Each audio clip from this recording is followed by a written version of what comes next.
कि आखिर empress market को एम्प्रेस मार्केट में बदला क्यों गया था। ये वो जगह है जहाँ पे बगावत की गई कैदियों को सजाएं दी गई थी। सजा इस कदर खतरनाक थी कि उन्हें तोपों से बांधकर उड़ाया गया था। खौफजदा होकर इसे एम्प्रेस मार्केट में तब्दील कर दिया।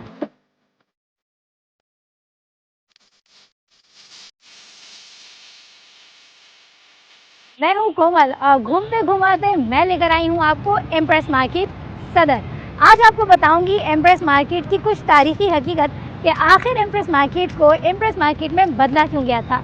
और इसकी थोड़ी सी तारीखी अहमियत बताने का मतलब ये है कि आप ये जान सकें कि एम्प्रेस मार्केट को बाज़ार में क्यों बदला गया था। तो आइए मेरे साथ। मेरे कप में मौजूद है एम्प्रेस मार्केट जो कि कराची में वाक़या है। वैसे तो आप सभी लोग जानते हैं कि एम्प्रेस मार्केट में आपको हर तरह के मसाले, हर तरह की चीज़ें आपको अवेलेबल होती हैं। लेकिन क्या कभी आपने ये जानने की कोशिश की है कि एम्प्रेस मार्केट को आखिर एम्प्रेस मार्केट में बदला क्यों गया था। ये स्टोरी बताने वाली हूँ मैं आज आपको। 1857 में ये वो परेड ग्राउंड था जहाँ आज़ादी के चंद रियालों को और मुजाहिदीन को कंपनी बहादुर ने बगावत की सज़ा दी थी। आज मैं आपको दिखाती हूँ कि वो ये परेड ग्राउंड आज किस तरह बाज़ार में तब्दील हो गया है। कुछ छोटी छोटी स्टोरीज भी आपको साथ में बताती रहूँगी। आइए मेरे साथ।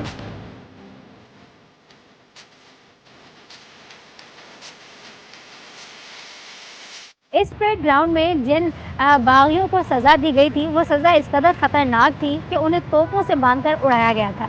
जिनके चीथड़े दरख्तों पर लटक गए थे, कुछ गड्ढों में गिर गए थे और कुछ पूरे सहन में बिखर गए थे। ये सज़ा इतनी खौफनाक थी कि इसका कोई तसव्वुर भी नहीं कर सकता था। इन तमाम बागियों का रहनुमा यानी कि इन सबका जो सरदार था वो रामदीन पांडे था इस बगावत में।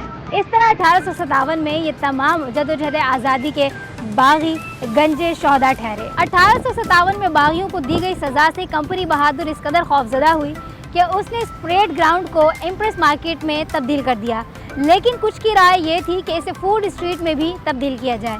लेकिन कंपनी बहादुर ने जद्दोजहद आज़ादी से खौफजदा होकर इसे एम्प्रेस मार्केट में तब्दील कर दिया। 1889 में ताज बरतानिया ने जद्दोजहद आज़ादी से खौफजदा होकर इस परेड ग्राउंड को एक एम्प्रेस मार्केट में तब्दील कर दिया। आज ये बाज़ार आपको कराची में मौजूद नज़र आता है और यहाँ पे आपको तमाम मसाला जात की दुकानें भी नज़र आती हैं। ये वो जगह है जहाँ पे बगावत की गई कैदियों को सजाएं दी गई थी। आज कराची में मौजूद इस एम्प्रेस मार्केट को एम्प्रेस मार्केट का एक नया नाम दिया गया है। 1857 की जद्दोजहद आज़ादी से कंपनी बहादुर इस कदर खौफजदा हुई कि इसने इस परेड ग्राउंड को एम्प्रेस मार्केट में तब्दील कर दिया। आज मैंने आपको बताया कि परेड ग्राउंड का नाम आखिर एम्प्रेस मार्केट क्यों रखा गया। नेक्स्ट टाइम आपको लेकर कहीं और चलूँगी। तब तक के लिए मुझे दीजिए इजाज़त। अल्लाह हाफ़िज़।